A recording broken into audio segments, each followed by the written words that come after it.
Now we're going to start off looking at just total U.S. products supplied. So this is just the aggregate of looking at gasoline, kerosene, distillate, residual. And you can see that we did have a nice increase. And if you look at the average is starting to get pulled higher. Clearly, and it's important to appreciate where we are in the seasonal cycle. So when we look at products supplied, if you look at 2019 as the average, we started to have an increase as we went through the remainder of October. And when you look at just the consumption, gasoline continues to be depressed, but the positive side is that movement in distillate. So distillate had a nice move. Just to kind of recap what we talked about before, you do have that timing delay. We're getting into October 15th. People might have had their heat click on a couple of days so far this month, just because we've had some cold spells, especially at night in the Northeast as well, with some other places already experiencing some snowfall. So you're going to get this pull through as heating oil moves into the system to fill the void, make sure everyone's topped off for the first cold when people click on their heating. And then we obviously had jet fuel have a nice little tick higher. So again, that's going to see, it's just, we're not going to see that continuation. We continue to believe that right around this level, if you go back through July and then through August, this tends to be the high, and then we start to roll back over. So now gasoline will remain fairly strong in comparison to previous weeks. But again, nothing really meaningful in terms of driving us forward. It's just we think that there's going to be a slowdown in distillate and jet fuel demand as we get some of those timing delays kind of pulled through and some of that normalization as we go into the remainder of October. So when we look at distillate, just to give you an idea of how big that draw really was, we did have a draw of about 7.3 million barrels. And it was all really driven by, again, Pad 2, Pad 3. Pad 3 being the 5.5 million. So what caused that? Obviously, we had the hurricane that impacted things, and then we had a big increase in exports. So not only did we have hurricane impacts that reduced runs, and if you want to think about, well, what was the impact of reduced runs, all you have to do is look at that production. And you can see that in Pad 3, there was a decline of 182,000 barrels a day, or a reduced yield of about 1.3%. in distillate. So we had less production, we had bigger exports, and then we had movement through the system to get some of that heating oil into people's tanks. So again, those things will start to adjust. We did have a build in Pad 1 and Pad 5. Pad 1, we think there's going to continue to be a small build, not only just on the production side, but we do see some additional imports because we had the arb flip. So typically the U.S. sends into Europe, but as we described last week, we actually had that adjust, and it actually made sense to go from Europe to the U.S. as they continue to be essentially overstocked with middle disty. So that's something that's going to impact our markets over the next couple of weeks. The bigger issue is going to be to watch Pad 2, Pad 3. Pad 2, we do have we start to get towards the end of harvest as we get into November. So those will start to see some of those normalizations. And we did have some cold snaps where we did have snowfall. We had some heating needs. So again, those things will start to normalize as we go into this week, next week, and then really the end of October. And when we talk about that product demand, we've been guiding towards just kind of holding this line. If you look at the average going back to 1991, and it's something where we did have a nice little pop, but again, it's something where we consider that this is going to fall back to the average because there's really nothing meaningful as a huge tailwind to really get us to the next level to see some of this stick over the next couple of weeks. So last week we talked. We were expecting trucking demand to come down to 100 last week. Instead, we got that nice little surge to 120. Now we're back to kind of where we thought we were going to be last week into this week. And again, this isn't something where we think we're going back to 80. It's just the supply chain, as we talked about in our economy show, where we go through in depth kind of that movement of inventory, supply chain, what's happening on the coast, how are things moving. Trucking is a big component of that. We had a lot of bankruptcies in 2019, so we did have a lot of overcapacity in trucking, so that's now being utilized. But we're starting to see the supply chain get to a comfortable spot. We have inventories building. We have inventory levels back to where they were either, right at the beginning of COVID, pre-COVID, depending on if you're small business, large business. So this is going to start to see pressure on the level of how much trucking is going to be demanded. And then we also have, we have some of those rates rolling over. Again, nothing meaningful in terms of they're going to drop hard. It's just we see this kind of flat lining between this 95, 102 level, with some of these rates starting to keep hold some of the gains, but again, not see another explosion to the upside. Just because, again, supply chains are already, kind of back to normal. People are adjusting their demands, just given that we do have a resurgence of COVID in the U.S., not to the levels that we're seeing in Europe. But again, people are just being cautious. They're adjusting their schedules accordingly to avoid undue exposure, which is mostly going to stores, which again comes back to inventories and what kind of demand for trucks will we need. The one thing that we want to talk about, we were excited about the opportunities for rail, and you can see that it did deliver. It actually delivered more than what we were expecting. So grain continues to be the bright spot. That's not going to change, just given, as we talked about in the economy show, especially in the Chinese segment, is looking at the amount of soybeans that are just going off the coast. We have a lot of exports, specifically in the grain level, and you're not moving grains by truck. You're getting it into a hopper car. You're getting a train that has, let's call it 100 to 150, 130 car loads, because you need that size, you need that scale, and especially given the demand abroad, it makes sense to try to get as much volume that you can to those endpoints. Metallic motor, we think it's going to be, that you're going to start to see a little bit of a slowdown. We did have a big increase in used car sales. Again, that's something that is more transitory. It's not something that's going to be a continuation. So it's going to be kind of those spits and starts. And then everything else is going to start to roll over. Now, the one nice thing was intermodal units. So you can see that we actually had a growth versus 2019 of about 8.4% based on this week. Excuse me. And it really comes down to that refill of the supply chain. So we're starting to see that's being recognized not only in trucking, but now in rail. Now we're going to start to see that kind of come off, and we're going to see that normalize at a reduced rate. So total traffic was still up 2%. Total car loads was still down. But again, that was more because of coal and metallics, but we did see a big benefit from that grain side, which we think is going to obviously continue. Year to date, we're still down 15% again. So we're seeing a nice bright spot in distillate in here, but we're still off that 2019 levels. And we think we're getting close to the peak. Famous last words, as we thought we hit the peak in trucking, and then we shot up to 120 before we pulled back. But we're starting to crest here now as we start to see some of the grain normalize. We start to see some of the intermodal slow down as supply chains appear, that we're going to start to see a little bit of a pressure. But again, not like a huge drop off, just more of a normalization through the remainder of the next 2 to 3 weeks as the supply chain catches up and some of this grain gets to the coast and gets into the market. And just to understand, when we talk about volumes of goods arriving at port, so we talked about in the economy show, and not to go too deep on this because we covered it in depth. It's more about what is coming to the coast, because we had imports increase exponentially in the U.S., exports come down. We had a big increase in the trade imbalance, and you're starting to see that come down. So right now, the volumes of goods arriving at U.S. ports in the 4 weeks through October 1st is down 10.5% versus January. Again, as those supply chains recharge, now everything that came to port is either on a truck, it's on a rail, and it's heading to where it needs to be, or it's already gotten there.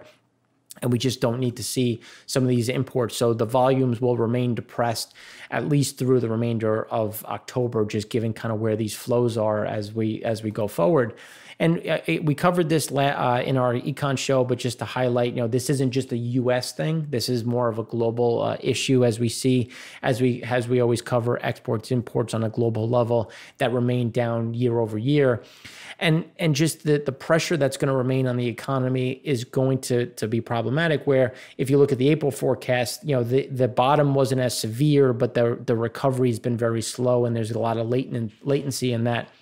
So the expectation in April was that we were going to have a recovery in 2021 of 21.3%. That's now been reduced down by the WTO of 7.2%. So again, you're starting to see that pressure that's continuing to build as that economy slows and demand slows, which again is going to not only be a headwind for distillate, but also on gasoline as the consumer just isn't doing as much. And if we look at today's jobs report, we continue to see the pressure where there was a surprise to the upside. We have more people going from temporary to permanent.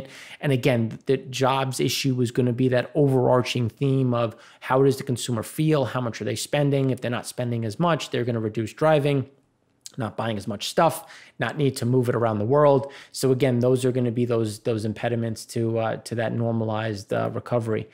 Now, when we look at gasoline, gasoline had a draw of about 1.6 million. It was actually under what was expected. And the problem here is this draw happened with a big reduction of imports. We talked about how imports ended into Pad 1, where we had a big walk back of about 434,000 barrels a day. Now, so that will continue because those imports that we talked about being purchased have finally been depleted. So that's going to continue to be a bright spot. But just given how the arbitrage has reopened, we have seen new purchases that will start to come into the U.S. But again, it takes time. So that's not something that we're going to see until really November. So the gasoline demand, so if you look at supply, we're back down in that comfortable level at the top of that cloud. And it's just, again, it's just more of the same of we'll continue to see little drips of demand, but nothing really meaningful to get this to where it needs to be, which is just going to be problematic as we go through the remainder of the year. And as we talked about with just total demand, you can see that we had that nice little spike higher as we had refiners trying to get stuff into the market prior to the hurricane, backfilling after we had a nice little demand pull from the consumer. And now we're back towards where we think we're going to kind of sit, which is, let's call it anywhere between right now it's at about 8.57. We think it's going to remain in this level, through the remainder of October. It's just as COVID cases continue to increase, which they continue to do so, you're just going to see people adjusting their patterns, which is just going to be that additional headwind as we head into the remainder of the month. And again, we show this in terms of Google, not much changing. There's, things are rolling over a little bit, but again, nothing meaningful when we look at, well, how are things adjusting? Are we seeing a big spike? And we're really not. Now, we keep seeing this thrown out there. So this is looking at Google. Google Maps is about 87% of the market. But people like to talk about the richest 13%, which is Apple data. So we wanted to look at Apple mobility trends. So as you can see here, we had let's look at the U.S., which is the gray line. So we've been relatively consistent in terms of being above the baseline. But again, the richer or the more well off you are, the more abilities you have to move around. The bigger issue here is the rollover in Europe, which continues to accelerate to the downside. And again, that's because you have lockdowns, curfews, all of those things increasing in Europe, and you're just seeing some additional headwinds to the U.S. Again, when you marry the two together, we're net down, and it's just a matter of what kind of phone you're using, what kind of Google Maps, Apple Maps. Again, it just comes down to market share, where Google just encompasses more in terms of, and especially goes across the greater income stream. So again, but both of them are still showing that residual debt to the downside, which will just continue to put pressure on total gasoline demand. This is looking at the Gas Buddy data. Again, great data in terms of looking at what the consumer is doing. Here we can see that we've actually had a decline. So we had, as we said last week, a big increase. And then right now we've had 7 straight days of lower week-over-week demand. But right now we did have demand rise. So we had 7 days. The 8th day was actually an increase of about 1.8% above Wednesday of last week. But net, we're still down about 1%. And again, it's just going to be kind of these ebbs and flows. But we'll see, some better weeks, worse weeks. again, as we look at that COVID, that's really going to impact. And again, it doesn't have to be derived from the government forcing you. People will just naturally make those adjustments, which is going to keep keep those demand numbers under pressure. And as the consumer doesn't demand more, it means that the actual gas stations won't have to call the racks to get new shipments. So you're just going to see that residual push through, which is going to keep demand at the refining level and in storage level still saturated. So the jet fuel side, you see the nice big spike. Again, we had a draw of about 1.47 or 1.5 million barrels. It was pretty constant across pads 1, 2, and 3. So again, it's just more of getting that backfill. Something where we believe it's going to roll back over. It won't roll back to the same level, as we do have a little bit of an increase. The problem is going to be more in Europe, as we have additional reductions in terms of where people are assuming that demand is going, and that's going to be a problem when you look at Europe, as some of that jet fuel or kerosene gets put into the disti blend, and then that distillate is pushed back into the market, and they just don't require to the same amount. So as we just look at TSA passengers, again, we had a little shift to the upside, but if you look at the last year, we got a similar push. We still feel comfortable in saying that we're in that 550 to 750 level. We've had 2 days, or 2 periods of about 1 million, which is a nice component. But again, those new cases is going to just kind of cap that and move it back down and shift it to what we believe is that comfortable level, about 550 to about 750,000 passengers a day. And we're going to kind of sit in that level as we go through not only the remainder of the month, but as we go through the remainder of the year. And as we just look at driving data, if you look at the U.S., again, coming full circle in terms of kind of where we sit, we remain in this mid-30s, down mid-30s level. We think that is going to trend closer to where we were in really kind of that June, July period of, let's call it, low 40s in terms of down 41, 42% versus previous. Just to kind of round out where we're looking at this, the bigger pressure we believe is going to be more of a Germany, UK, France, Italy perspective. So UK, we've already started to see that drop. Germany, we've actually, some of the updated data, because this is through the 9th, as we looked at some of the data before the show started, we actually had Berlin is down big just because they've had another spike. And Germany's done a very good job of trying to manage that, where people are listening, staying home, trying to avoid spots. So that will be more of a short term. But we have France putting in a curfew. We have UK shutting pubs, increasing lockdowns in specific regions, Spain doing the same.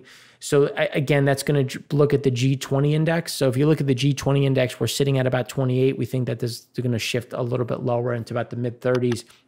But again, it's just looking at the global market and how that's just going to put more refined product into the world, where it's going to struggle to find that home. And just to put it in perspective, to make those pretty little charts, you can see the shift. So if we look at the UK, you've had an increase just looking at the solid circles. You've had the shift down and to the right. So we've had economic activity come down, cases increase. Same with France, same with Germany. Again, those are going to be those pressure points where the U.S. has seen a small increase in cases, but we've had our economic activity get a little bit better. It's not so much going to roll back; it's just going to kind of go sideways, and we think that you're going to see that shift to the right again as those cases continue to increase. Some of the bright spots, though, as we look at where some of the bright spots are. When you look at India, you've had an increase in economic activity. Again, that's something where we think it's going to pare back a little bit, but so far the new cases have gotten a little bit better. Brazil, same thing. Russia is facing a similar situation that we've seen in the rest of Europe. So that's something that's going to not only come down, but it's going to come down into the right and put additional pressure. China is just going to sit within this, within this tight range where we think that they're about 87 to 90% in terms of where they were pre-COVID, as we've actually had another shift lower. And then just rounding out, when we look at open table, again, it's going to be within this confidence range, and we're just going to bounce here. The problem is the peaks are going to be a little bit lower as we have additional headwinds, not only in the U.S., but also in Europe. And as we talked about, when you look at the shift being in Germany, we're starting to see that come down. UK is going to have additional pressure as we go through the remainder of October. But the U.S. is going to be within this 45% range through the week, and with the increases over the weekend, and then kind of coming back down, as we go through the remainder of the week. And then just looking at MTA, we just wanted to highlight that we've had a little bit of an increase in MTA entries into New York City. Again, nothing really meaningful to drive us to the next level or seeing more activity within cities themselves. And the reason why we always look at New York City is just because it tends to be a decent bellwether for how other cities are faring or what activity looks like in other regions. And that's why when we look at just, we showed this in the econ show, but just to reiterate, you can see that New York is pretty close to the average, maybe slightly above, but again, kind of holding in. And we're starting to see additional pressure coming into this just because, again, not to say this time, because by this point you can play a drinking game of how many times will you say COVID cases are increasing. So here we have, COVID cases becoming a little bit of a problem. So people just kind of adjusting, which is just going to send this a little bit lower. As you can see, this is through September. We've seen this come down a little bit as we got into October, but again, the pressure is going to be there. And now in the next segment, we're going to look a little bit deeper in terms of what is happening in the export market and where do we think that's going to impact us over the next coming several weeks into the remainder of the year.